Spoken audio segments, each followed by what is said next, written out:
After multiple delays, IDW Sonic issue 35 has finally been released, beginning the third year of the series. To recap, the metal virus is spread all across Sonic's world, and many heroes have been infected, turned into Zombots. The restoration has fallen, and the remaining heroes barely escape. Starline lost hope in Eggman and decided to take matters into his own hands, recruiting the Deadly Six to use their powers to take control of the hordes of Zombots. Our heroes have hit rock bottom. Will things finally get better, or somehow get even worse?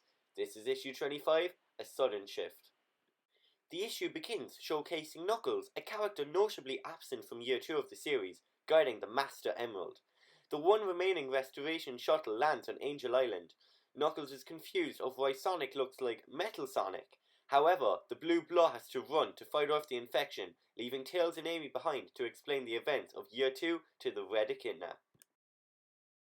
Meanwhile, aboard the Faceship, Eggman orders Metal Sonic to destroy the Zeti, labeling Starline as a traitor. However, Zavok uses his powers to take control of Metal.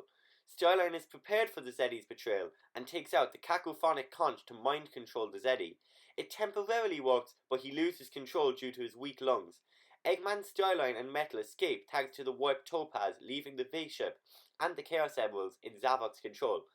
He gives each Zeti an emerald, strengthening their powers from controlling a few dozen Zombots to thousands, and he leaves one to power the Faceship. He vows to destroy the world, Sonic and Eggman. Unbeknownst to the Zeti, Rouge has infiltrated the Faceship with Orbot and Cubot acting as spies for the restoration. When the villains arrive on Angel Island, Amy is willing to crush the Doctors. Sonic stops out, noticing their disadvantage in the situation. No army, no Eggmobile, no anything. Eggman explains the situation.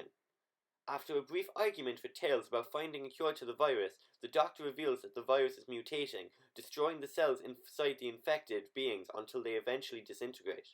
The Doctor predicts they'll last 200 years. Silver enters, tired and injured from his failure defending Ice Paradise. He confirms the Doctor's statements. Meanwhile, we see Whisper aiming her Wisp-On at Eggman's head, ready to fire. Cream talks her out of it, saying how they need Eggman to find a way to stop the virus. Her pleas work, and we see a heartfelt moment of Cream comforting a heartbroken Whisper. This was an unexpected but powerful moment, showcasing Whisper's pure sadness after losing Tangle. The team then brainstorms potential methods to stop the metal virus. Starline suggests using the Master Emerald, which Knuckles rejects. Chaos Control is brought up by Espio, but Silver claims that Shadow was always better at it than he was, and it wouldn't work anyway. Sonic doesn't think being Supersonic would stop it either. Eggman finally suggests, after the others exhaust themselves with their bad ideas first, that pumping the power of Supersonic through the warped topaz should be able to warp the virus away. Starline denies the idea, saying it's too reckless, and decides to leave and find his own solution. He opens a portal with the warped topaz, but is grabbed by Metal Sonic, who takes the warped topaz off him before throwing the platypus into the portal. Eggman is proud of his robot creation, announcing, "Starline, you're fired!" The following panel is one of my favourite in the whole issue. We see an uneasy Tails questioning Sonic, are they okay with what just happened? Sonic reminds his little sidekick that it was Starline that brought Eggman back to his old self, and that he also tried to blow up himself and Silver in issue 14. So yes, they're okay with it. It was a great moment, showing how loyal Tails is to Sonic, always following what he says. Next, they discuss how to reclaim the emeralds. Eggman says that Rouge should be able to steal the two on the Faceship, the one powering it and the one with Zavok. However, Knuckles notes that Rouge's info said that the Chaos Emeralds are all networked through the Faceship, meaning that if the team reclaims one, it'll warn the other Deadly Six. They'd have to fight all the Zeti at once. Eggman tells them that using parts from the shuttle with Orbot's counterintelligence, he should be able to send everyone to their exact targets using the power of the warped topaz. However, Sonic is weak and tired, his infection is spreading, and soon he'll be unable to fight it.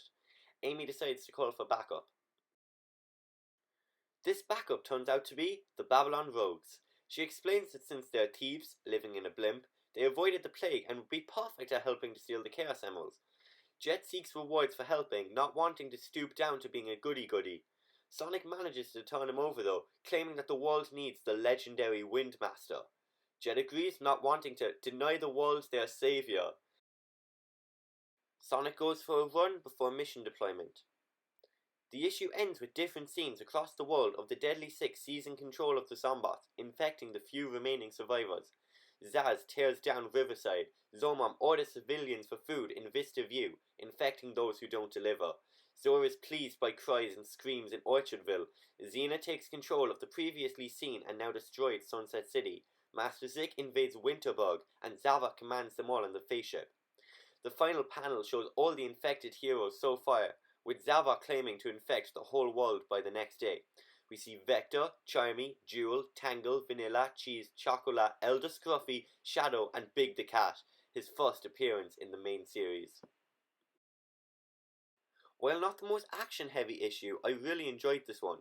The action scene at the start in the Faceship was exciting. I didn't expect the Zeti to break free of the conscious power. This issue was really about the characters, which Ian Flynn wrote really well, with my personal favourite character moments being the interactions between Cream and Whisper and Sonic and Tails, in which I both mentioned earlier. It's cool to see the Babylon Rogues back after them last being in last year's annual. This issue really sets up an epic conclusion to the Melvirus saga.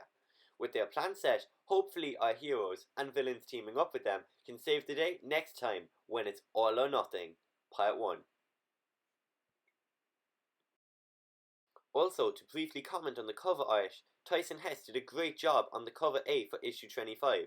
It's nice bright colours showcasing all the characters, a nice change from the darker and more serious covers of the previous few issues. Thanks for watching the video, and the comment question for today is, who's your favourite member of the Deadly Six? Let me know in the comments below. Thanks for watching, goodbye.